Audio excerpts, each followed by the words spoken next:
Asti dari Hypnobirthing Surabaya. Saya yakin hari ini kalian semua sehat ya, tidak kurang dari satu apapun. Kali ini saya ingin membahas tentang ketakutan yang dialami oleh seorang ibu hamil usia 34 weeks. Takutnya sebanyak ini nih. Ada 23 ketakutan yang ada di dalam pikiran si ibu hamil ini ya. Ini adalah kehamilan kedua, di mana kehamilan pertama mengalami abortus spontaneous, jadi mengalami keguguran spontan.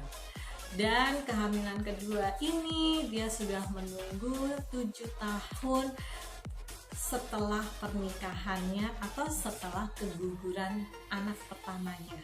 Jadi sebetulnya ini adalah kehamilan yang alami. Saya kenal banget dengan pasien ini karena pernah ikut proses bayi tabung, kemudian inseminasi dan lain sebagainya. Dari menunggu 7 tahun itu bukan tidak ada usaha.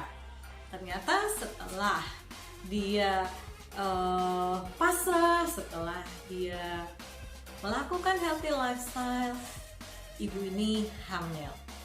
Usianya berapa sekarang? Usianya adalah 35 tahun menjelang 36.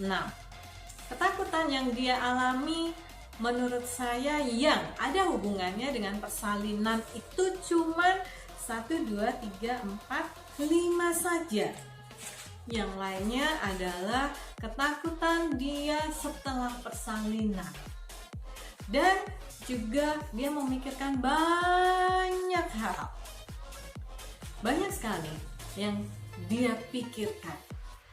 Saya yakin banyak juga ibu-ibu hamil yang mengalami hal yang sama seperti ibu yang datang pada saya ini.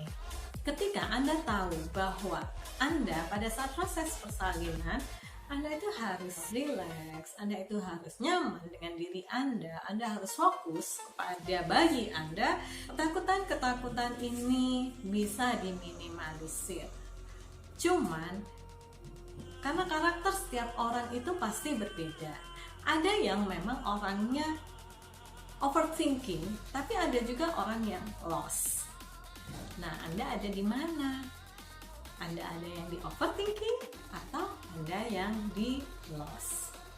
Tapi sebelum saya membahas tentang ketakutan ini, jangan lupa subscribe dan follow IG saya Hypnobirthing Surabaya dan follow Facebook saya Hypnobirthing Surabaya.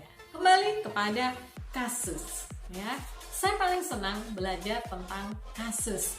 Kenapa? Karena mungkin Anda yang punya pengalaman yang sama, Anda bisa selesaikan masalah Anda di rumah tanpa harus datang pada saya. Tadi sudah saya sampaikan bahwa ketakutan ibu ini ada jumlahnya sampai 28. Ya, tapi ternyata setelah saya petani, setelah saya pilah-pilah, ada 5 ketakutan yang berhubungan dengan proses kehamilan dan persalinannya, dan sebagian besar lainnya adalah saat setelah melahirkan, dan ada juga ketakutan-ketakutan pada kondisi yang lainnya. Jadi apa yang harus Anda lakukan ketika terlalu banyak yang ada di dalam pikiran Anda? Saya hanya ingin membantu Anda. Bagaimana sih caranya membuat diri Anda stay positif? Susah memang, tapi bukan tidak mungkin Anda tetap berada pada kondisi yang stay positif. Pernahkah Anda nyetir mobil? Kemudian ketika Anda nyetir mobil, Anda pasti dengarkan yang namanya radio.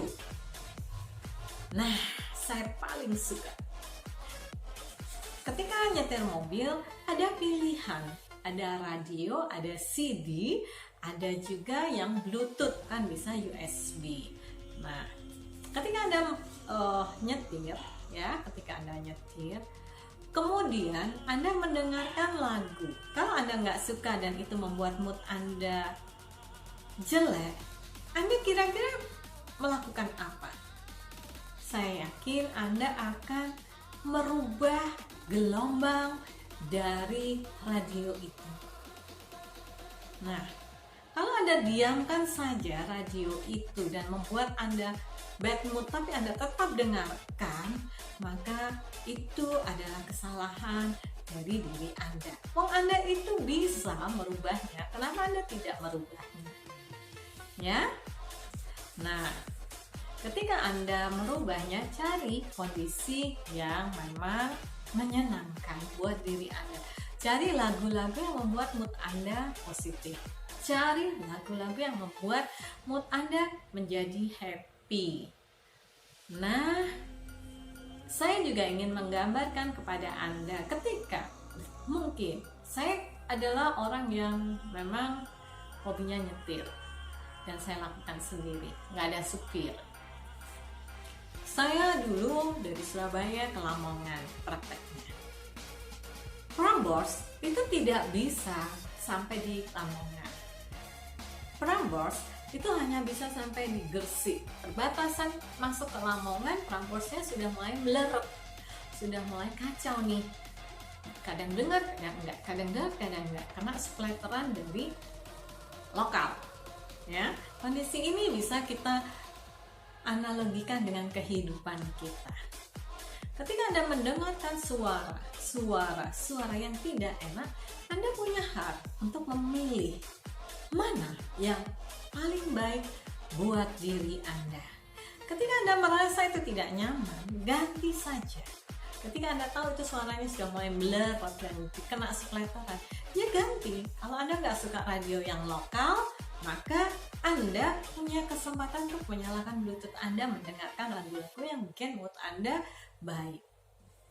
Tapi kalau Anda tetap pada kondisi itu, bahkan mengeraskan, bahkan memfokuskan, berusaha mencari, kenyataannya tidak bisa, berarti apa yang harus Anda lakukan? Kalau memang itu nggak bisa, matikan. Turn off. Untuk apa? Untuk menjaga mood Anda supaya menjadi baik.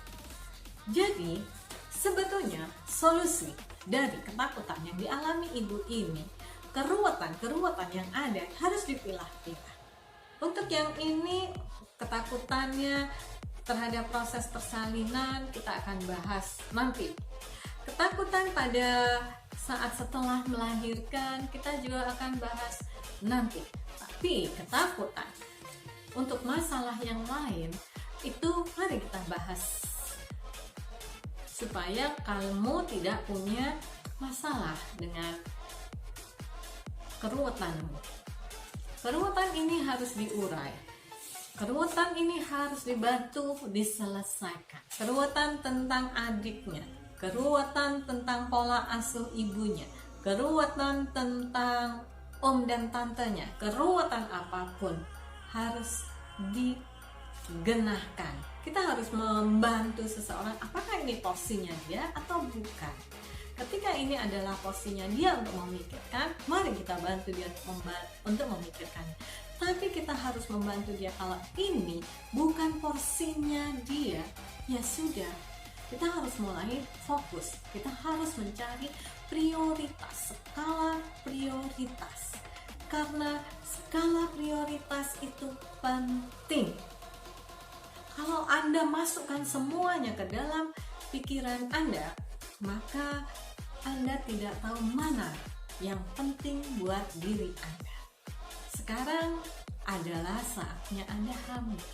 Berarti skala prioritasnya di mana? Kita mengatasi proses kehamilan dan persalinan. Nanti setelah persalinan, kita mempersiapkan proses setelah persalinan, episode barunya yaitu menyusui. Setelah itu, kita selesaikan semuanya. Kenapa? Karena memikirkan adiknya yang tidak bekerja, memikirkan om tantenya yang punya pola asuh yang berbeda, memikirkan mama tirinya yang memiliki pola asuh yang berbeda. Menurut saya, semua bisa diatasi. Dengan cara apa? Komunikasi. Jadi, apa yang Anda mau pada bayi Anda komunikasikan kepada mama, kepada om, tante, bahkan adik Anda. Anda harus sepakat dulu dengan suami Anda. Setelah Anda sepakat, Anda boleh sampaikan ini pada mama tiri atau om tante Anda, karena tidak ada yang namanya kebatinan. Saya pikir dia tahu, harusnya dia tahu. No, mama Anda melahirkan Anda mungkin kurang lebih 25 tahun yang lalu dia punya bayi. Adik Anda mungkin 20 tahun ya. Sudah 20 tahun yang lalu dia punya bayi. Ilmunya ilmu lama. Anda harus sampaikan yang terbaru. Anda harus sampaikan update terbaru bahwa bayi harus dibeginikan, dan harus dibeginikan. Ketika Anda tidak bercerita, orang tua Anda, mama Anda juga tidak tahu. Komunikasi adalah kunci untuk menyelesaikan ini semua. Pola asuh. Kalau Anda mau anak Anda dengan pola asuh A, Anda harus sampaikan kepada orang yang mengasuh bayi Anda bahwa saya mau pola A. Anda harus bisa menyampaikan. Karena namanya orang tua, saya juga orang tua. Saya juga punya cucu. Jadi ketika saya tahu bahwa anak saya maunya bayinya dibeginikan, maka saya harus menghargai keputusannya dia, karena itu bukan anak saya, itu adalah anaknya anak saya. Jadi semuanya benar-benar harus dikomunikasikan. Kalau nggak dikomunikasikan, maka saya juga nggak tahu, oh ternyata kamu nggak suka atau kok anakmu dibeginikan. Oke. Tapi kalau Anda diam, Anda nggak suka diam, maka ini akan menjadi bom yang akan meledak sewaktu itu.